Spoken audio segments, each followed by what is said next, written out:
Good evening बच्चों, welcome to मार्गदर्शन classes. तो बच्चों, जैसे आप लोग को भी पता है कि आपका फाइनल पेपर होने वाला है। तो फाइनल पेपर जो होने वाला है उसमें हम क्या करेंगे, केमिस्ट्री का जो सिलेबस है आपका उसको अब हम कवर करवाएंगे सैम्पल पेपर के बेसिस पे। ठीक है, कि किस टाइप का प्रीवियस ईयर का क्वेश्चन रहा है, किस पैटर्न पे क्वेश्चन पूछता है। अभी ना क्या हो गया है कि पैटर्न थोड़ा सा चेंज हो गया है। पैटर्न चेंज होने का मतलब है कि डायरेक्ट क्वेश्चन जो पहले आते थे एनसीईआरटी के इंडेक्स क्वेश्चन और एक्सरसाइज क्वेश्चन से, डायरेक्ट क्वेश्चन को डायरेक्ट टू डायरेक्ट ऐसे नहीं दिया जा रहा है, थोड़ा सा घुमा के दिया जा रहा है। जैसे कि हम कुछ क्वेश्चन आज लिए हैं, उस क्वेश्चन से देखेंगे कि क्या पैटर्न फॉलो कर रहा है सीबीएसई। उस पैटर्न के बेसिस पे हम लोग अपना प्रिपरेशन को कंटिन्यू करेंगे। ठीक है, जिससे आपको बहुत फायदा होगा।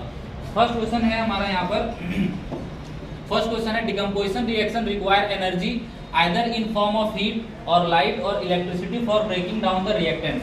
देखिए यहाँ पर सबसे फर्स्ट वर्ड क्या लिखा हुआ है, डिकम्पोजिशन रिएक्शन। डिकम्पोजिशन रिएक्शन, ये जो चैप्टर है ये हम लोग का केमिकल रिएक्शन एंड इक्वेशन है, वो फर्स्ट चैप्टर। डिकम्पोजिशन रिएक्शन क्या होता है, ऐसा रिएक्शन जिसमें हम लोग किसी एक कंपाउंड को, पर्टिकुलर एक कंपाउंड को दो या दो से अधिक कंपाउंड में ब्रेक करते हैं, उसको हम लोग डिकम्पोजिशन रिएक्शन बोलते हैं। जैसे कि अगर हम लोग एग्जांपल लें, कैल्शियम कार्बोनेट को अगर हम लोग हीट करेंगे तो क्या बनेगा, यहाँ से कैल्शियम ऑक्साइड प्लस CO2 बनेगा। तो एक कंपाउंड का यहाँ पर, इस एक कंपाउंड को हम लोग हीट प्रोवाइड किया और ये क्या एक से ज्यादा कंपाउंड में ब्रेक हो गया ना, तो इसको हम लोग बोलते हैं डिकम्पोजिशन रिएक्शन। अब इसी क्वेश्चन को क्या बोला है कि डिकम्पोजिशन रिएक्शन में बता दिया, डिकम्पोजिशन रिएक्शन में आपको बता दिया गया है कि हम लोग को क्या लगता है, एनर्जी लगता है either in form of heat light and electricity. तीनों फॉर्म में आपको एनर्जी लगता है, हीट लाइट और इलेक्ट्रिसिटी। और क्या बोला जा रहा है कि रिएक्टेंट्स को ब्रेक करने के लिए, ये साइड क्या होता है हम लोग का, रिएक्टेंट होता है ये साइड, ये रिएक्टेंट साइड है, इसको ब्रेक करने के लिए हम लोग को हीट लाइट एंड इलेक्ट्रिसिटी के फॉर्म में एनर्जी चाहिए। और बोल रहा है कि write one equation each of the following, write one equation each for decomposition reaction. हर एक के लिए एक एक एग्जांपल आपको लिखना है। तो ये तो एनसीईआरटी का ही क्वेश्चन है, तो इसमें बहुत ज्यादा डिटेल में डिस्कस करने जैसा कुछ नहीं है। कुछ क्वेश्चन आपको डायरेक्ट भी दिखेंगे, कुछ क्वेश्चन आपको डायरेक्ट नहीं दिखेंगे। ठीक है, जैसे ये क्वेश्चन है, ये एनसीईआरटी का एकदम एक्सरसाइज क्वेश्चन है। एक चीज आपको ना करना है, कुछ भी करके पूरे बुक में जो भी चैप्टर आपका है इंक्लूडेड सिलेबस में, उस चैप्टर का आपको एनसीईआरटी का इंडेक्स क्वेश्चन और एक्सरसाइज क्वेश्चन, मतलब इसमें से न्यूमेरिकल हो, एमसीक्यू हो, रिटन वाला आंसर, लॉन्ग आंसर टाइप हो, शॉर्ट आंसर टाइप हो, कुछ भी टाइप का क्वेश्चन हो, आपको इंडेक्स एंड एक्सरसाइज दोनों ही याद रखना ही है। बहुत इंपॉर्टेंट है। अगर आपको अच्छा मार्क्स लाना है साइंस में तो ये दोनों आपको करना ही पड़ेगा। उसके बाद अगर आपको कुछ और करना है एक्स्ट्रा, अभी हम क्वेश्चन पे आ रहे हैं, अगर एक्स्ट्रा कुछ करना है तो जो एक्सपेरिमेंट्स आ रहा है, एक्टिविटी, एक्सपेरिमेंट तो नहीं बोलेंगे, जो एनसीईआरटी में एक्टिविटीज आ रहा है, एक्टिविटी के बाद ना कुछ एक क्वेश्चन रहता ही है। आप अगर ध्यान से पढ़िएगा केमिस्ट्री में, हर एक एक्टिविटी के बाद कुछ ना कुछ क्वेश्चन रहता ही है। वो सारे क्वेश्चन को भी आप दिमाग में रखिएगा तो आसानी से आपका पेपर में अच्छा मार्क्स आ जाएगा। ठीक है, अब चलते हैं इस क्वेश्चन की ओर चलते हैं। तो फर्स्ट अगर एग्जाम्पल देखें हम लोग यहाँ पर, इसके बेसिस पे बोला है require energy in form of heat के बेसिस पे बोला है। तो अगर डिकम्पोजिशन रिएक्शन अगर हीट के प्रेजेंस में करते हैं हम लोग, तो उसको हम लोग कौन सा डिकम्पोजिशन बोलते हैं, थर्मल डिकम्पोजिशन बोलते हैं, थर्मल डिकम्पोजिशन बोलते हैं। और थर्मल डिकम्पोजिशन का एग्जांपल क्या अभी लिखे थे, एक कैल्शियम कार्बोनेट, इसको हीट किए, ये हीट का सिंबल है, या फिर आप हीट भी लिख सकते हैं। तो क्या मिलेगा हम लोग को, कैल्शियम ऑक्साइड प्लस CO2। अब देखिए कई बच्चे ना इसको रिएक्शन को यहीं लिख के छोड़ देते हैं, लेकिन ऐसा नहीं करना है। अगर आप केमिस्ट्री में कोई भी रिएक्शन को लिख रहे हैं तो उस रिएक्शन को कोशिश कीजिए कि बैलेंस करने का। अब देख लेते हैं, अगर ये रिएक्शन बैलेंस है तो फिर बैलेंस नहीं करेंगे, और बैलेंस नहीं है तो बैलेंस करना पड़ेगा। ऑप्शन देखें, पहले कैल्शियम को चेक कर लेते हैं, कैल्शियम बैलेंस है, फिर कार्बन बैलेंस है, ऑक्सीजन भी बैलेंस है, तो कुछ करने का इसमें जरूरत नहीं है। लेकिन और एक काम इसमें अगर आपके पास टाइम बचता है तो लिख सकते हैं यहाँ पर कि ये कंपाउंड क्या है, कैल्शियम कार्बोनेट है, ये कैल्शियम कार्बोनेट है। दूसरा क्या है मेरे पास, कैल्शियम ऑक्साइड है। और तीसरा मेरे पास क्या है, कार्बन डाइऑक्साइड। ठीक है, ये क्या है, कार्बन डाइऑक्साइड। अगर इस तरीके से लिखते हैं ना तो आपका एक अच्छा इंप्रेशन बनेगा एग्जामिनर के सामने, तो ठीक रहेगा। ठीक है, ये हम लोग का थर्मल डिकम्पोजिशन का एग्जांपल हो गया, मतलब हीट के प्रेजेंस में जो डिकम्पोजिशन रिएक्शन होता है उसको थर्मल डिकम्पोजिशन बोलते हैं। सेकंड हम लोग का है, अगर हम लोग सेकंड देखें, सेकंड एग्जांपल हम लोग का हो जाएगा इलेक्ट्रिसिटी, लाइट के प्रेजेंस में। सेकंड एग्जांपल क्या हो जाएगा, लाइट के प्रेजेंस में। तो लाइट के प्रेजेंस में जो होता है, तो लाइट के प्रेजेंस में जो होता है उसको हम लोग क्या बोलते हैं, फोटोलाइटिक डिकम्पोजिशन। क्या बोलते हैं, photolytic decomposition. Photolytic decomposition.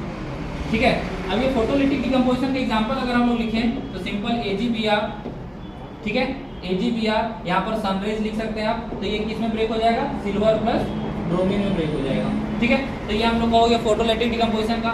Third example अगर हम लोग लिखते हैं, थर्ड एग्जांपल अगर लिखें इसका इलेक्ट्रोलिटिक डिकम्पोजिशन, इलेक्ट्रोलिटिक या फिर इलेक्ट्रिसिटी जो लिखना है आपको, इलेक्ट्रोलिटिक डिकम्पोजिशन। तो इलेक्ट्रोलिटिक डिकम्पोजिशन का अगर हम लोग बात करें, ठीक है, तो ये तो सबसे बेसिक सा एग्जांपल है हाइड्रोलिसिस ऑफ वाटर हम लोग कर सकते हैं। हाइड्रोलिसिस ऑफ वाटर कहने का मतलब H2O, यहाँ पर इलेक्ट्रिसिटी लिखिए बीच में और ये हो जाएगा H2 प्लस O2। अगर ये बैलेंस नहीं है रिएक्शन तो क्या हो जाएगा, ये H2 है तो ये H2 बैलेंस, O2 बैलेंस नहीं है तो यहाँ 2 लगा दिए और यहाँ पर भी 2 लगा देंगे तो ये रिएक्शन बैलेंस हो जाएगा। तो देखिए ये तो सॉल्यूशन है, सॉल्यूशन आपको एनसीईआरटी का जो भी एक्सरसाइज क्वेश्चन है उसमें ये क्वेश्चन दिया हुआ है और डायरेक्ट क्वेश्चन पूछा भी है। ठीक है, ये प्रीवियस है, जितना भी क्वेश्चन आज हम लेंगे ना जो पहले साल में पूछा हुआ है वही क्वेश्चन को हम लिए हैं ताकि आपको आइडिया लगे कि किस टाइप का क्वेश्चन पूछता है, या फिर आपका जो प्रिपरेशन चल रहा है उस प्रिपरेशन से आपका जो क्वेश्चन पूछा जा रहा है वो वाला क्वेश्चन आप सॉल्व कर पा रहे हैं कि नहीं कर पा रहे हैं, इसीलिए बस आपको ये हम बता रहे हैं। ठीक है, अगर आपसे सॉल्व हो जा रहा है तो अच्छी बात है कि आपका जो प्रिपरेशन चल रहा है वो सही डायरेक्शन में है, और अगर सॉल्व नहीं हो पा रहा है तो थोड़ा सा आपको चेंज करने की जरूरत है और थोड़ा सा आप मॉडिफाई कीजिए अपने प्रिपरेशन मेथड को, तो फिर आसानी से आपको ऐसे भी क्वेश्चन बनेगा। सेकंड क्वेश्चन की ओर चलते हैं हम लोग। सेकंड क्वेश्चन हम लोग को क्या है कि you have noted that, second question देखिए हम लोग को क्या लिखा हुआ है यहाँ पर, you have noted that when copper powder, copper powder है, कॉपर पाउडर को क्या करना है हम लोग को, copper powder is heated in China dish, China dish कुछ नहीं होता एक तरीके से कटोरा समझ सकते हैं आप, the reddish brown surface of copper powder becomes coated with black substance। ठीक है, why has this black substance formed, what is this black substance, write the chemical equation of the reaction that takes place, how can the black coating on the surface turn into reddish brown। देखिए ये ना सबसे favourite तरीका है CBSE का question पूछने का। ठीक है, और ये जो क्वेश्चन है ये क्वेश्चन ना इसको आप लोग एक्सपेरिमेंट में देखिएगा, एक्सपेरिमेंट में अगर आप लोगों को मिलेगा, एक्सपेरिमेंट बोलिए या फिर एक्टिविटी बोलिए, चैप्टर में जो एंड है ऑक्सीडेशन या रिडक्शन, वो जो ऑक्सीडेशन रेडॉक्स रिएक्शन या फिर ऑक्सीडेशन रिडक्शन वाले टॉपिक में एक एक्सपेरिमेंट दिया हुआ है, उसी एक्सपेरिमेंट से ये क्वेश्चन बनाया गया है और सबसे फेवरेट तरीका है ये क्वेश्चन पूछने का। देखिए एक क्वेश्चन से कितना क्वेश्चन पूछा हुआ है, 4 क्वेश्चन पूछा हुआ है, 4 क्वेश्चन पूछा हुआ है आपसे, और सिंपल यहाँ पर ना बहुत सारा कॉन्सेप्ट का यूज भी होगा। ठीक है, तो ये वाला जो एक्सपेरिमेंट आप लोग एक्टिविटी देखिएगा लास्ट में आपका चैप्टर में दिया हुआ है, एक्सपेरिमेंट या एक्टिविटी जो भी है, तो उसमें से ना ये क्वेश्चन सेट किया गया है और इसमें से क्या बोला है कि कॉपर पाउडर को जब हम लोग चाइना डिश में हीट करते हैं तो क्या होता है, रेडिश ब्राउन सरफेस जो होता है कॉपर पाउडर का वो किस में कन्वर्ट हो जा रहा है, ब्लैक सब्सटेंस में कन्वर्ट हो जा रहा है। मतलब उसकी जो रेडिश ब्राउन कलर था उसके ऊपर किसका कवर हो जा रहा है, ब्लैक सब्सटेंस का कोटिंग चढ़ जा रहा है। तो ब्लैक सब्सटेंस का कोटिंग, तो इसका अगर हम लोग फर्स्ट रीजन लिखें, first answer, why has this black substance form, तो यहाँ पर क्या होता है ना कि ऑक्सीडेशन होता है, यहाँ पर क्या होता है, ऑक्सीडेशन होता है। तो ऑक्सीडेशन की वजह से ये चीज हो रहा है, तो फर्स्ट आंसर क्या हो जाएगा, ड्यू टू ऑक्सीडेशन हो जाएगा, due to oxidation, due to oxidation. ठीक है, अब सेकंड का अगर हम लोग देखें, what is this black substance, ये ब्लैक सब्सटेंस क्या है, तो ये ब्लैक सब्सटेंस जो फॉर्म होता है ना वो होता है कॉपर ऑक्साइड। ठीक है, ये जो ब्लैक सब्सटेंस फॉर्म होता है ये क्या होता है, कॉपर ऑक्साइड, कॉपर ऑक्साइड। ठीक है, इसका फॉर्मूला अगर लिखें तो CuO हो जाएगा। थर्ड जो हम लोग का है, write the balance chemical equation, write the chemical equation of the reaction that takes place. तो कॉपर प्लस ऑक्सीजन का रिएक्शन अगर हम लोग करवाएंगे तो क्या बनेगा, कॉपर ऑक्साइड बनता है, जो कि यहाँ पर ऊपर में लिखा हुआ है CuO। अगर हम लोग बैलेंस करना चाहते हैं इस रिएक्शन को तो O2 यहाँ पर है, तो मतलब 2 ऑक्सीजन इधर है तो यहाँ 2 से मल्टीप्लाई करेंगे और 2 से मल्टीप्लाई किए हैं तो यहाँ पर हम लोग का कॉपर भी 2 से मल्टीप्लाई हो जाएगा। ठीक है, how the black coating on the surface turn into reddish brown, due to oxidation हम लोग बता ही चुके हैं। तो ये एक एग्जांपल है कि एक्सपेरिमेंट से कैसा क्वेश्चन पूछा जा सकता है, एक्टिविटी से कैसा क्वेश्चन पूछा जा सकता है। आप एनसीईआरटी में चेक कीजिएगा, ये वाला एक्टिविटी डायरेक्ट टू डायरेक्ट लिखा हुआ है और उससे रिलेटेड जो भी क्वेश्चन बनेंगे ना एक्टिविटी के जस्ट नीचे ही रहता है। तो आप लोग जब भी रिवीजन कीजिए या फिर जब भी चैप्टर को पढ़िए तो एक्टिविटी को जरूर से जरूर ध्यान में दीजिएगा, खास करके केमिस्ट्री में। फिजिक्स में भी वही काम होता है, बायोलॉजी में भी वही काम होता है कि एक्टिविटी से आपको क्वेश्चन कई बार मिलता है तो बच्चों को लगता है कि बहुत डीप से पूछा हुआ, नहीं, सिर्फ आपको एक्टिविटी को अच्छे से ध्यान से पढ़ना है। अगर आप एक्टिविटी को अच्छे से पढ़ते हैं या उससे रिलेटेड जो भी क्वेश्चन है उसको अगर आप अच्छे से करते हैं तो इस तरीके से क्वेश्चन जो भी आएंगे आप उसको आसानी से टैकल कर सकते हैं। ठीक है, अब नेक्स्ट क्वेश्चन की ओर चलते हैं। थर्ड क्वेश्चन हम लोग का है, यहाँ पर थर्ड क्वेश्चन है हम लोग का, on heating ferrous sulphate green in colour, ferrous sulphate का कलर क्या होता है, ग्रीन होता है। Bhavna observe that it turns into a brown coloured substance, Bhavna को क्या मिला कि एक ब्राउन कलर का सब्सटेंस में कन्वर्ट हो जा रहा है, ठीक है। Which also releases foul smelling gases as shown in the given figure below, ठीक है। ये कोई एक्सपेरिमेंट किया गया है भावना के द्वारा, उसमें क्या है फेरस सल्फेट को FeSO4 को हीट किया गया है, और हीट करने से क्या हो रहा है, फाउल स्मेलिंग कहने का मतलब गंदा, एक तरीके से गंदा बदबू वाला कुछ गैस रिलीज हो रहा है। जो भी गैस का नाम है वो दिया हुआ यहाँ पर, कुछ गैसेस है और सल्फर डाइऑक्साइड है, सल्फर ट्राइऑक्साइड है, ठीक है। ये यहाँ पर हम लोग को ऑब्जर्वेशन मिल रहा है कि FeSO4 को जब हम लोग हीट किए हैं, FeSO4 को जब हम लोग हीट किए हैं, FeSO4 को जब हम लोग हीट किया तो यहाँ से हम लोग को क्या मिल रहा है, SO2 एंड SO3 मिल रहा है, और ये गैसेस मिल रहा है। ये क्वेश्चन मतलब कंप्लीट नहीं, यहाँ पर इस क्वेश्चन में पूछा क्या गया था कि ये किस टाइप का रिएक्शन है, ठीक है। तो ये किस टाइप का रिएक्शन है, देखिए यहाँ पर आसानी से हम लोग बता सकते हैं कि ये डिकम्पोजिशन रिएक्शन है। ये किस टाइप का रिएक्शन है, डिकम्पोजिशन रिएक्शन। अब डिकम्पोजिशन रिएक्शन क्यों बोल रहे हैं इसको, क्योंकि देखिए एक कंपाउंड था फेरस सल्फेट, ठीक है।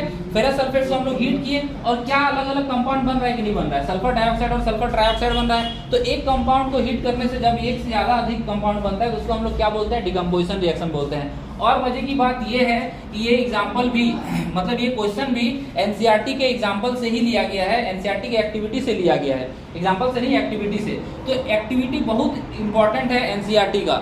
अगर आप चैप्टर को पढ़ना चाहते हैं तो एक्टिविटी को जरूर समझिए, उससे रिलेटेड जो भी क्वेश्चन बनते हैं उसको जरूर से जरूर सॉल्व करने की कोशिश कीजिए, ठीक है। आप अपने टीचर का हेल्प लीजिए, जिससे भी हो सकता है कि आप कोई साइड बुक पढ़ते हैं उसका हेल्प लीजिए, लेकिन एक्टिविटी का जो भी क्वेश्चन बनता है वो आपको पता होना चाहिए, ठीक है, क्योंकि डायरेक्ट क्वेश्चन है। अगले क्वेश्चन की ओर चलते हैं हम लोग। अगला क्वेश्चन क्या देखते हैं, यहाँ पर एक नेक्स्ट क्वेश्चन लिखा हुआ है, देखिए। अब ये क्वेश्चन में थोड़ा सा ना क्या है कि इस तरीके से ही क्वेश्चन को थोड़ा बहुत चेंज किया जाता है। जैसे यहाँ पर क्या लिखा हुआ है, गुलशन, एक मतलब कि एग्जांपल डायरेक्ट क्वेश्चन नहीं पूछने का क्या है, एक दो नाम लगा दिए और उसके बाद में उसके बारे में थोड़ा सा बता दिए। देखिए क्या लिखा हुआ है, Gulshan wants to write a balance chemical equation for the following chemical reaction. ये भी एनसीईआरटी का एग्जांपल है। प्रेसिपिटेशन रिएक्शन का एग्जांपल चेक कीजिएगा, सेम क्वेश्चन है, ठीक है। प्रेसिपिटेशन रिएक्शन का एग्जांपल चेक कीजिएगा, या फिर डबल डिस्प्लेसमेंट में जो एग्जांपल है सेम क्वेश्चन है वो।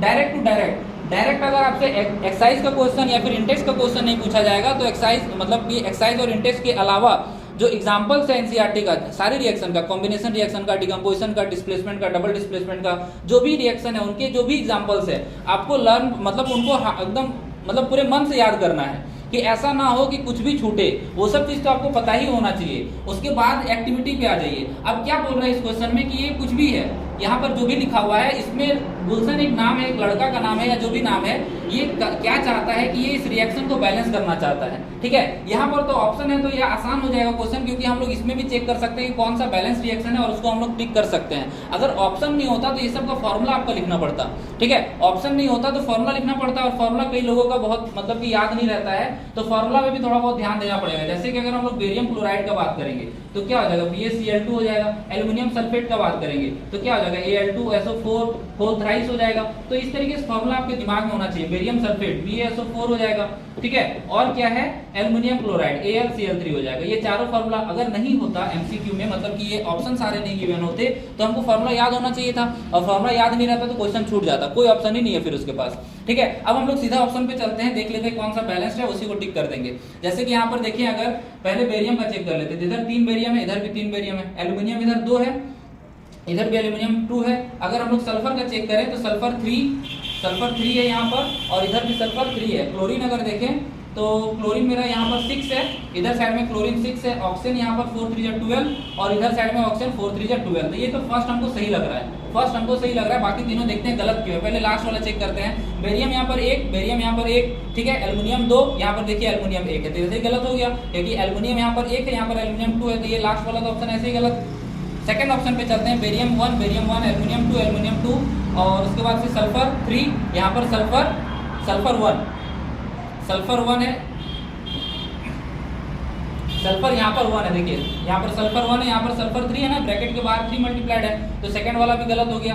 थर्ड ऑप्शन में देखते हैं कि बेरियम 3 है तो बेरियम 3 है, एल्युमिनियम 2 है, एल्युमिनियम 1 है, ये भी गलत है। मतलब कौन सा आंसर सही हो गया? First answer. अगर आपके पास ऑप्शन है, बैलेंस वाला क्वेश्चन है, तो आप ऑप्शन के थ्रू जा सकते हैं आसानी से, कोई भी दिक्कत नहीं होगा, फिर उसमें फॉर्मूला याद रखने की जरूरत नहीं है। लेकिन अगर आपको यहाँ पर ऑप्शन नहीं मिला हुआ होता, सिंपल आपको बोल दिया जाता है कि यहाँ पर write down the chemical reaction, तो फिर आपको फॉर्मूला याद होना बहुत जरूरी था, उसके अलावा आपसे ये क्वेश्चन नहीं बनता। ठीक है, तो ये सब जो भी क्वेश्चन हम लिए ना, ये सब सारा प्रीवियस ईयर का क्वेश्चन पेपर है, और ये जो भी क्वेश्चन है वो एनसीईआरटी के ही बेसिस पे है, और एनसीईआरटी के बाहर क्वेश्चन नहीं पूछा जाता है क्लास 10th पे। आपको बस करना क्या है कि जैसे बता चुके हैं, एनसीईआरटी का इंडेक्स क्वेश्चन याद कीजिए, एक्सरसाइज क्वेश्चन याद कीजिए, उसके बाद चैप्टर को जब आप रीडिंग डालते हैं तो जो भी एग्जांपल्स गिवन है ना एनसीईआरटी में, उन एग्जांपल्स को कीजिए, उसके बाद से एक्टिविटी पे आ जाइए। एक्टिविटी पे बेस्ड क्वेश्चन आता ही है, और बहुत पहले से पूछा जा रहा है ये, और अभी भी जो हम लोग किए ना वो कहीं ना कहीं से एक्टिविटी से रिलेटेड था, एक दो क्वेश्चन तो एक्टिविटी से ही रिलेटेड था। तो आपका एनसीईआरटी का एक्टिविटी के रिलेटेड जो भी क्वेश्चन बनता है वो आपको एकदम कंप्लीट होना ही चाहिए। ठीक है, तो आज के लिए सेशन को यहीं पर एंड करते हैं। अगर आपको कोई भी डाउट लगे, कुछ भी लगे कि और कुछ मॉडिफाई करना है और क्वेश्चन प्रैक्टिस करवाना है, तो आप जरूर से जरूर कमेंट कीजिएगा। और अगर आपको ये वीडियो अच्छा लगेगा तो वीडियो को लाइक कीजिए, शेयर कीजिए अपने दोस्तों के साथ, और चैनल को सब्सक्राइब कर लीजिए। Thank you.